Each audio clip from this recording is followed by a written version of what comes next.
Supervision Simplified. Welcome back, superstars, to another exciting episode. Exciting for us, at least. It is. I just need you to drop things every time, so it makes me laugh. Of Supervision Simplified. I am one of your hosts, Dr. Amy Parks. I'm Valarie Harris. And today we have a special episode where we're going to peel back the curtain and share our personal journeys that led us to become supervisors. But first of all, we want to thank you for being here with us today, because this certainly wouldn't be very much fun. Certainly wouldn't be a vidcast without you seeing us and hearing us, a podcast without you hearing us. So thanks to our audience. Yes. So we're going to talk a little bit, Valarie, about how we got to where we are in terms of supervisors, and a little bit about, our journeys to get here. So do you want me to start? Yeah, sure. Okay. So what happened for me? So I started out my career as a school psychologist and a school counselor in a local school system, and worked there in alternative ed for a long, long time. And I realized, working for the school system, that there were a lot of things that I couldn't change or couldn't do anything about, because kids are in a large system and there's just no way of impacting that, or there was very little way of impacting that. And so in my career journey, I decided that I wanted to go into private practice. Here's the interesting thing that I've never mentioned, is that when I was a graduate student, nobody told me anything about becoming licensed as a clinician. I didn't know anything about that. So when I graduated, and I had this dual licensure to work in schools, I didn't know anything about the licensure path, because I had been in educational psychology. And so I didn't actually get licensed to become a clinician and a licensed professional counselor in Virginia until I had already been in the field for 20 years. And so I had to go back in order to get even to be authorized to receive supervision. I had to go back to my university, and I had to pull transcripts, and I had to pull all my paperwork from my university to defend my degree, and ended up having to go to the board and say, what I had studied and all of that kind of stuff in order to get authorized. So my professors at that point were dead, and I didn't have any, it's hard to find all the material. So one note to self, when you graduate, keep a hold of your transcripts, because your state might ask for details of your courses, because different universities name them different things. And your syllabus, all the syllabus. Oh, that's what I meant. Your syllabi, not your, yeah, I meant your syllabi. Yeah. Hold on to your syllabi, because again, we just don't know what that is going to mean down the line. So I graduated from my program. I worked for schools for about 20 years, and then I realized that I didn't want to stay in that system anymore. And so I got out of that and started a private practice working with children and teens, because that's always been my favorite thing. And my doctorate is in developmental neuroscience, and educational psychology. So I did a lot of testing. I have a real passion for the brain, as does Valarie. And I realized that I couldn't see all the people that wanted to see me. So I decided to bring people on into my group practice. So I started a group practice, and I've run a group practice called The Wise Family for now about 12 years. And in that practice, we see children, teens, and families. So along that sort of career path, I realized that I really enjoyed supervision, and I really enjoyed the role of being a leader. So I've been a supervisor for about 10 years now. And I started the clinical supervision directory, which we can talk about now, or we can talk about in the future. But I started the clinical supervision directory because I wanted to simplify the process of finding supervisors, because mine back in the day was pretty hard. And then I also had that experience, remember, of having to go find the transcripts or syllabi from the dead professors. So it was there was some trauma in my early licensure days. And so I wanted to help people avoid that. And that was a big part of things. So that's really kind of how I got to where I am in terms of supervising and in terms of my work. My clinical expertise is really in brain science and development, and in parenting and children and teens. So actually I have 4 kids of my own, and they range in age from 23 to 30. So they all are are great and yet have been challenging just like any other kids. Mm-hmm. And so I've been able to bring that to my work as well as my parenting experience. So all those things kind of together. And, sometimes the supervisor feels a little bit like being a parent. It's not the role of a parent. It's very much supposed to be designed as a consultant, teacher, mentor, sometimes a counselor, but in general, it's supposed to be a person to guide your professional career, not a parent. But occasionally you get those feelings sneak in a little bit because you feel kind of possessive and protective, rather, of your supervisees, the people that you're working with. So I've definitely enjoyed that along the way. But I also really am grateful for the supervision that I had. So not everybody has great supervision. I had a terrific supervisor. She was amazing. And, I learned a lot from her. There's a lot that I still continued to learn and still continue to learn today. Some things that she did, I didn't like so much. And I don't do those things. It doesn't mean they were wrong. They just didn't align with me. And some things she was really amazing at, and I have continued in my own career. So that's been pretty exciting. So a lot of people have supported me and guided me along the way, and my supervisor was one of them. And now in my career now working, I do provide a lot of supervision, but I also work with a lot and get consultation and supervision from a lot of colleagues. And so one of the main criteria for my professional growth is to have people in my network and circle of people that I can talk to and get support from and supervise individual cases and situations that I may come across that I need to talk through with somebody. So that's kind of where I came from. So where did I come from? My undergrad is in social work, bachelor's in social work, which I'm highly grateful for. It taught me a lot of systems theory. I felt like when I hit grad school, I felt as though I already knew how to do so much in the way of like treatment planning and notes, things that I take for granted when we get grad students coming out now that still struggle with those things. I often forget I learned that in my undergrad because in social work, you have to have an internship there. So I had 400 hours in a treatment center, that a drug and alcohol treatment center, an adolescent unit. I also went on to work for that treatment center and then did my graduate internship at that treatment center in a different department than what I worked in. So I had 3 supervisors along the way who were excellent supervisors in very different ways. 2 of them were LPCs, one of them was an LCSW. And I had worked after a treatment center, I worked in a psych hospital. Then I worked as an MFLAC with the military in a school system. Very much like Amy, realized that the way I like to describe it is I felt like I had a crayon box of 64 crayons, but the DOD kept coming to me and taking all of them and giving me back 8 and saying, you can only play with these. And I'm like, but I have this whole box over here. And they're like, no, no, no, no. Short-term solution focused counseling only. And I'm like, but they have attachment issues and trauma. And they're like, but no, the OSD has to approve that. And I was like, I'm not playing. Like, I'm going to go do this in private practice. So that's what led me into private practice. I could not serve the amount of people that I wanted to.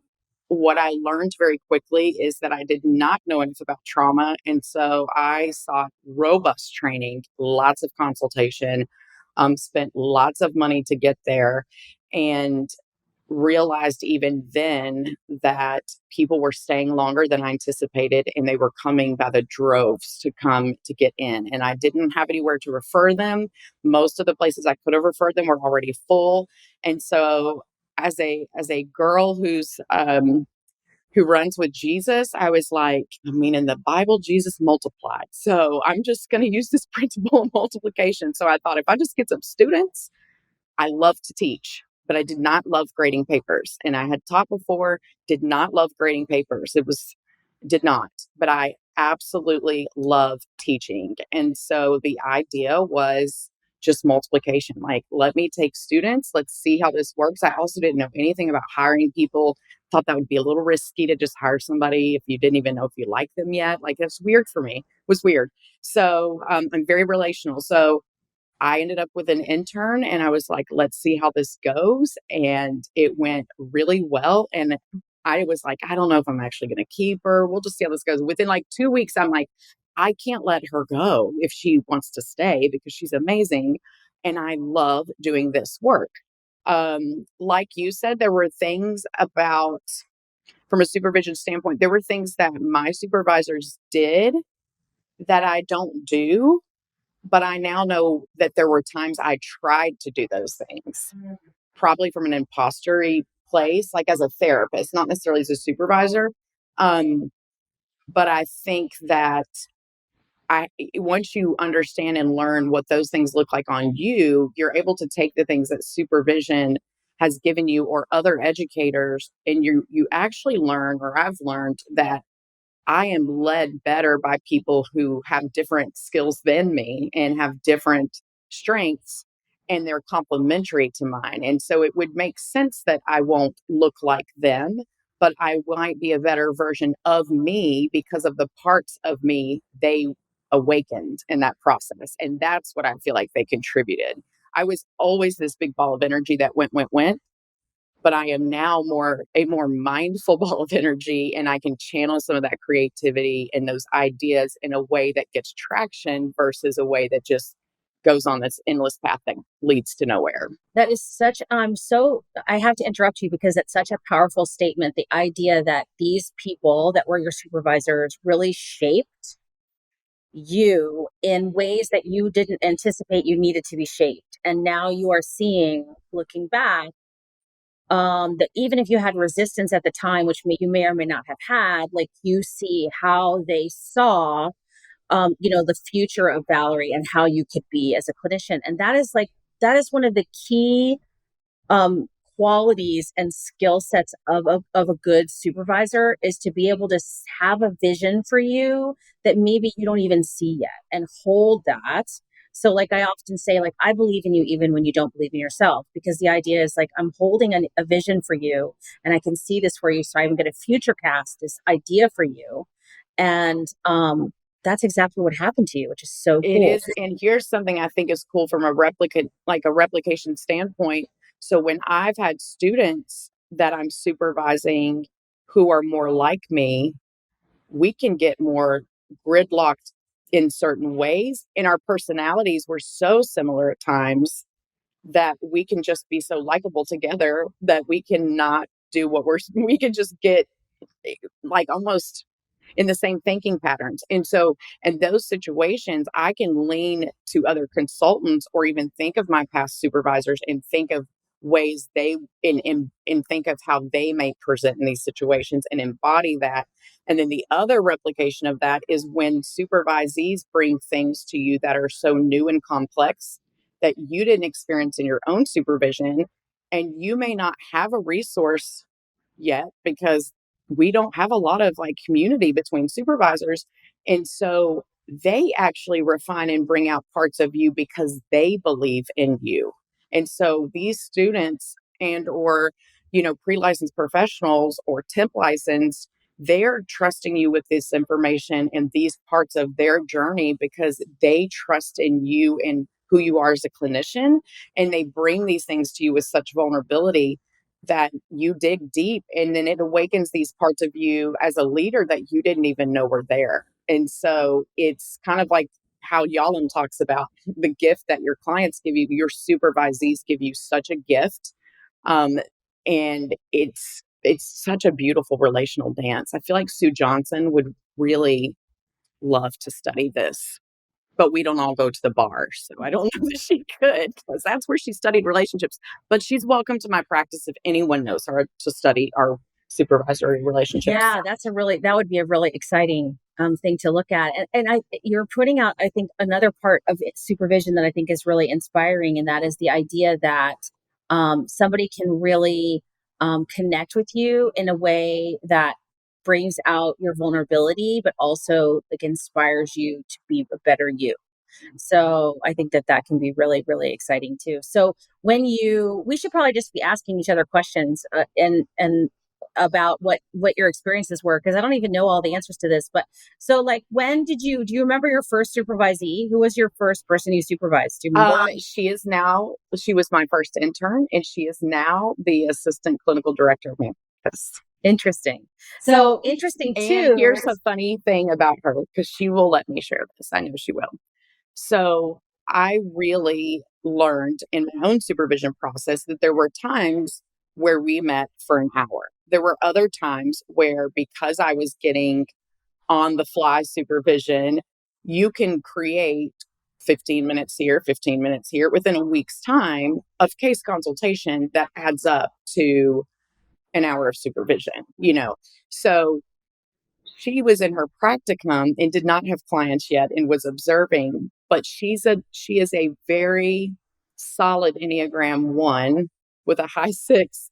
And she was like, "Oh no, but the rules say, so we have to meet for that hour." So we would meet every time for that hour. But what I also realized during that time is there's a lot of things that would come up that maybe either, what I think I realized the most, which it'd be interesting to ask her, is this would, now knowing her the way I do, I think this was better for her process. I think there are times where people like myself can do an on the fly, where you're doing multiple case consults on things collectively, and you can add that up to an hour. And then other times you need to sit down, because you're still face to face either way, and you're still talking about cases.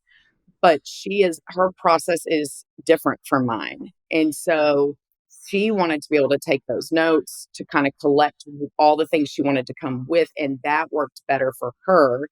And so her even advocating for that, I would always tease it's because it's the rules. But now in hindsight, I know that it was what she needed, and that best suited her for where she was developmentally. So I think that it's interesting how we think it can look one way based on how it looked for us. And then even that kind of changes. But I wanted to comment on what you said about having to prove your degree. So my master's degree is a master's in professional counseling from Argosy University. When I started, it was the Georgia Professional School of Psychology.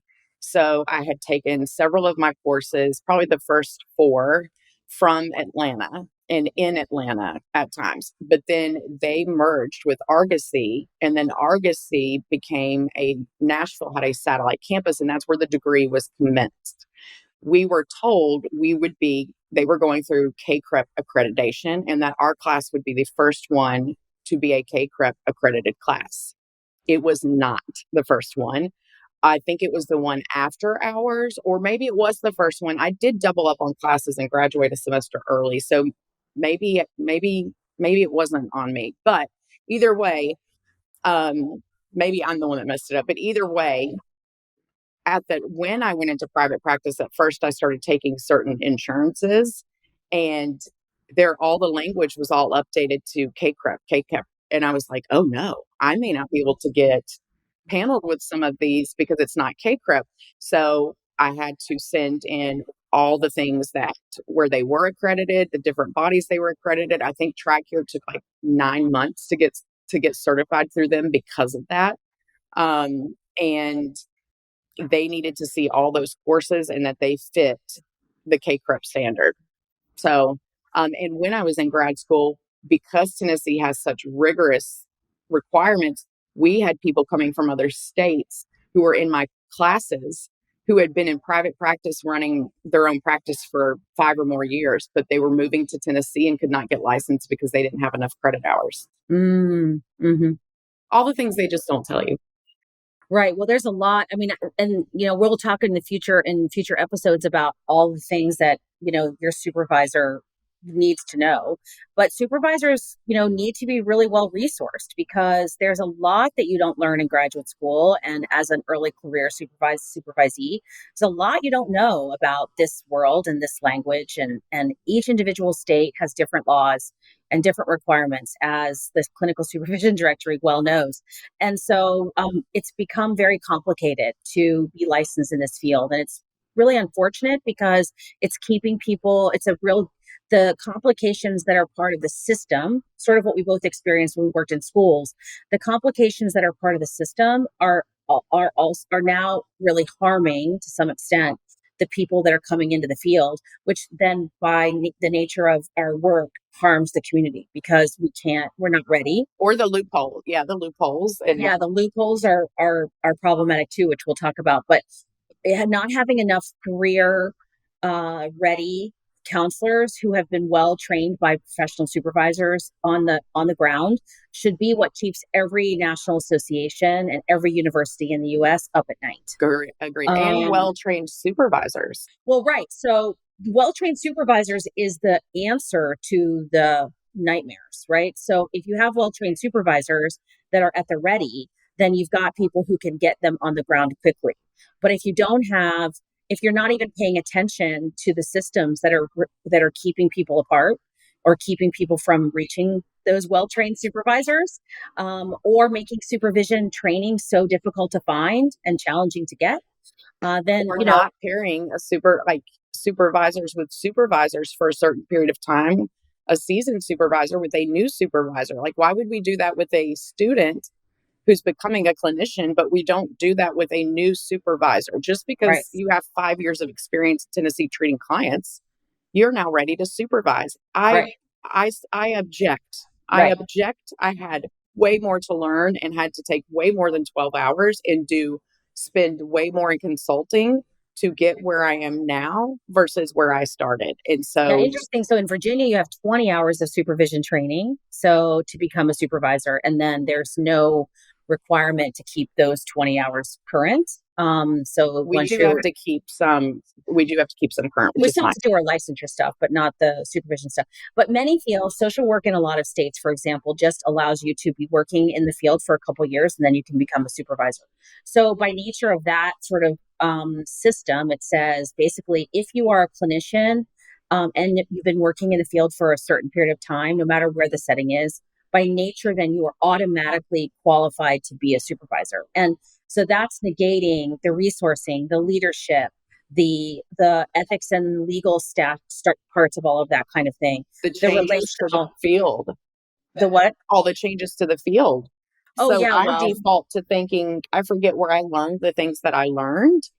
And to be honest, I learned in grad school. Grad school told me exactly how many hours, what it would take. So when I have students in front of me and they don't know this, I'm confused.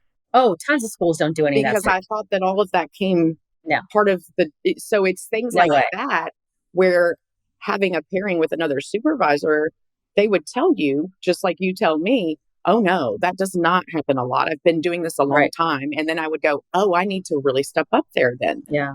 So that's where that resourcing part comes in. So there are just a lot of parts of it. And as we explore more things in our supervision vidcast here, Supervision Simplified, we're going to be talking about exactly that, drawing from our own experience, but also talking about what are some of the pitfalls that people experience when they are in supervision or are supervisors, and what are some of the things that we recommend, certainly as best practices in supervision, and what are some things that are maybe somewhat problematic that maybe at the grassroots level we're going to have to work on, looking at and helping to get changed. Anything else you want to add for today? I don't think so. Other than to say, if you have questions about anything we've said or you want more information, hit us up for that. Because I am a strong eye on the disc. So I am interactive and love the live feedback, where I just love getting lots of interaction around whatever project I'm doing. It excites me for it that much more, and it just gets all my creative juices flowing. So feel free, don't get imposter syndrome around a comment and go, I don't know if I should just type it and send it. Right. We don't know yet how to do things like show notes and all the questions you can ask and things like that, but we're going to figure that out. It's coming. So, but if you want to connect with us, you can certainly hit us up on social media. We're both on all the social media channels, and we'll be in our own groups, Educate and Elevate, which is Valerie's group. The Clinical Supervision Directory is mine. We're both, again, on social media. You can jump in any of those anytime that you want to. We'd love to have you. And in the meantime, we're going to figure out how to do all the things as part of our vidcast here. So you're going to be able to connect with us directly through that. So that concludes our episode on our journey, at least the beginning of our journeys to becoming supervisors. And we really hope that you enjoyed our kind of intimate picture, at least a little bit of our background and finding out about what we've been doing. And so we want to thank you for tuning in. We want to invite you to connect with us, and we appreciate you being part of Supervision Simplified. So remember that the revolution starts here. We're starting a revolution in supervision. And until next time, keep simplifying and elevating your supervision game.